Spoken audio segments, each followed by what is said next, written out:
Okay, this is just another little update about your piano. It's just kind of following my gut here on what the right step is here.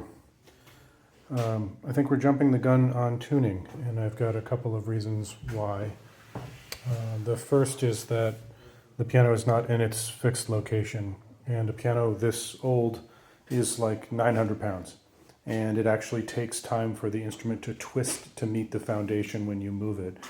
So this is more extreme when you're dealing with going, between houses or long distances, different climates. It's good that it's lived in this house. It knows the relative humidity of the room or of the house, and it knows Vermont, which is a plus.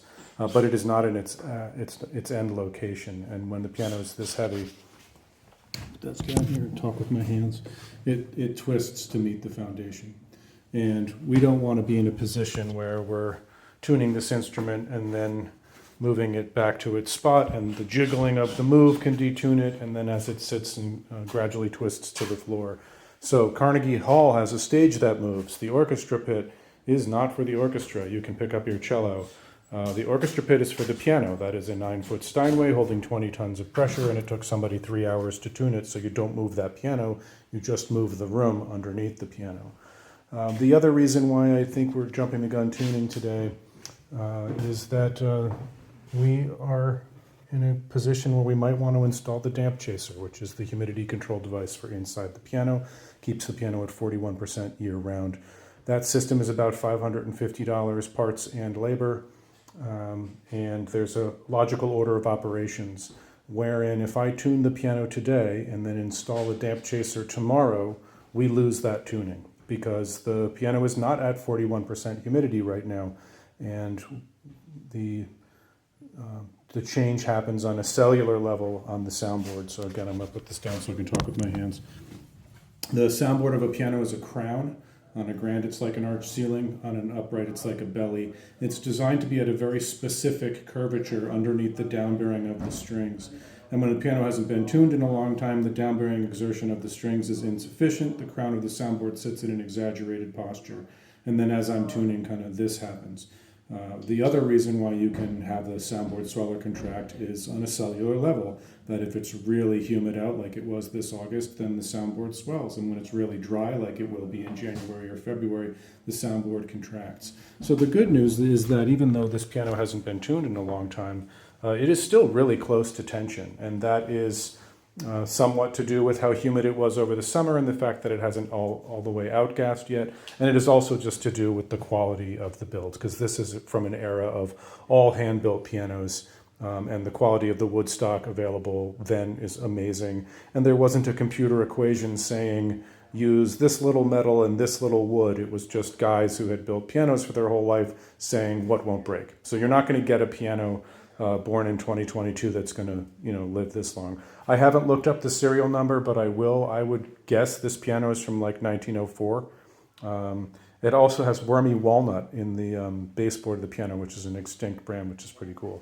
So followed my gut today, and I muted up to tune and then figured I was going to clean underneath the keys because it's a great way to bribe old pianos to behave. And while I was under the keys, I found all of your missing ivory.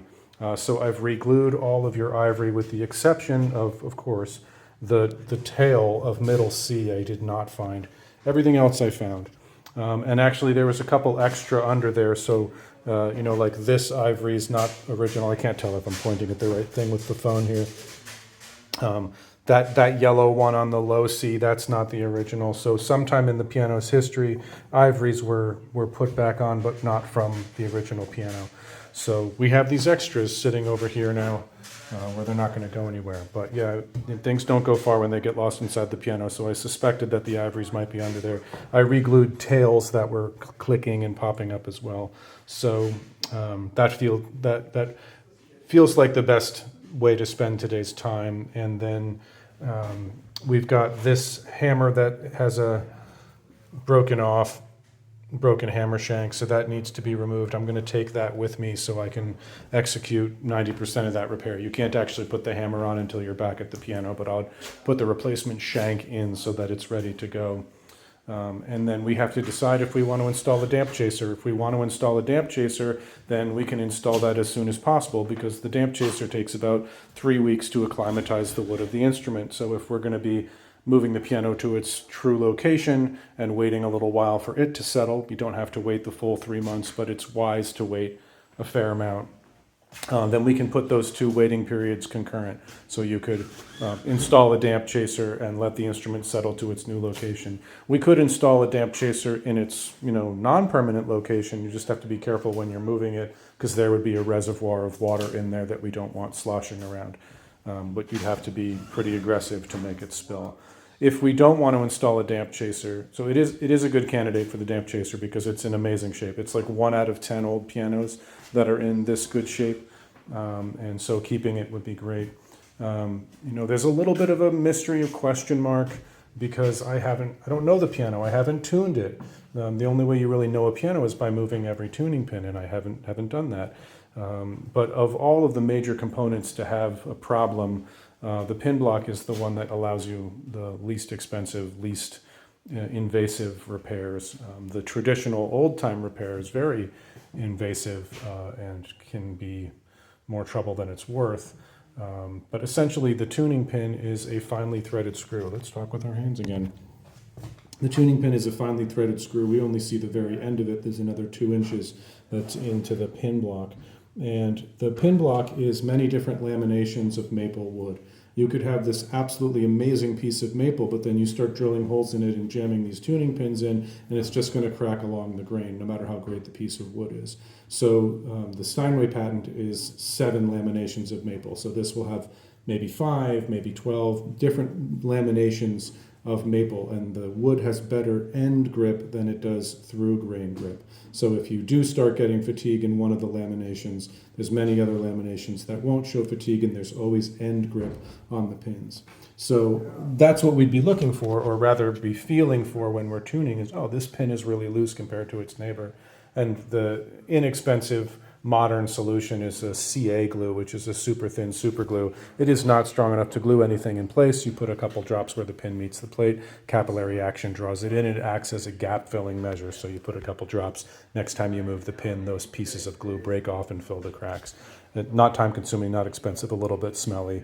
It is actually the same glue that I used to reglue your ivories, which is not the traditional glue at all, but the traditional repair is called burning the ivories, and you basically use the same type of glue that one would use for sewing, and it goes in between the ivory and the wood, and then you use a hot iron to melt the glue through the ivory, which is why it's called burning the ivories. And that smells like burning bone. That's no fun at all. And it's time consuming, and it's not something I was prepared to do today. So I just re-glued with what I had, and hopefully the glue cooperates. The wood's very dry, so not a lot for the glue to grip to, but it seems to be working for now. So that would be my recommendation, is that we make a decision about the damp chaser. If we want to install a damp chaser, we can do that in the short term and get it starting to get the piano up to the correct humidity content, and then try not to tune this piano until it's been in its location and started to square to the floor. Usually you can tell if the piano is grounded or not based on the front treble wheel. So a piano that's not grounded, it's always going to be the front treble wheel that's going to be spinning, just based on where the steel plate is and where the down bearing sits on the instrument. So that's one way of knowing if the instrument's grounded, is if that wheel is spinning or wiggly. The carpenter mentioned that during the move from the kitchen that the back bass wheel was binded up, so it's a little questionable of whether we'd have the same symptom of the front treble wheel being free spinning if the instrument doesn't have good bearing, if there's been a bend or damage to that back wheel. It might just be like, rusted in place from 100 years of sitting there, but it also might have bent itself a bit underneath the tension. So my recommendation is that I'm going to fix this hammer, I'm going to take this home, and I will schedule a time when I can come back up here. You can look into the damp chaser. I'll include a link to their website. If we want to install one, we can order one and have it installed, and then we wait a little while before tuning. We need 3 weeks for the damp chaser to acclimatize, and we need the piano to be in its real location so that it's going to square to the floor. It's very close to tension. It's at like 436 or 435, which is amazing for its age. Based on the way that it's out of tune, I have pretty good certainty that the pin block is still in good shape, because there's not like really obnoxiously, there's 3 wires for each note. And in general, all 3 wires are agreeing on this piano. They might not be perfect, but they all agree. Whereas when the pin block is failing, you'll have one of those wires will be way out the window because that pin block is failing on one of the 3 pins. So I have pretty good confidence that the pin block's in good enough shape, and if it's not, we can treat it with the CA glue inexpensively. So, but putting a tuning on it is very hard for the instrument. This is a grandma piano, and tuning is the most aggressive thing it can do. So we really want, it's less is more. We really want to do one tuning and be like once a year, if even. If we install a damp chaser, you can space out your time between tunings. A lot of this also depends on your musicianship, on what your objectives are for the instrument. It's an old piano. There's always going to be clicking, rattling, rubbing, knocking, stuff that we can't necessarily get rid of. You will spend more on rebuilding an old piano than you would on getting a brand new grand piano. That is just the nature of machine building. But we're not there yet. We're not in a spot where I think this piano should be put out of its misery by any stretch. I'm very impressed with the condition of the instrument, and I don't give up on old pianos. We just have to be realistic about, what the cost benefit is.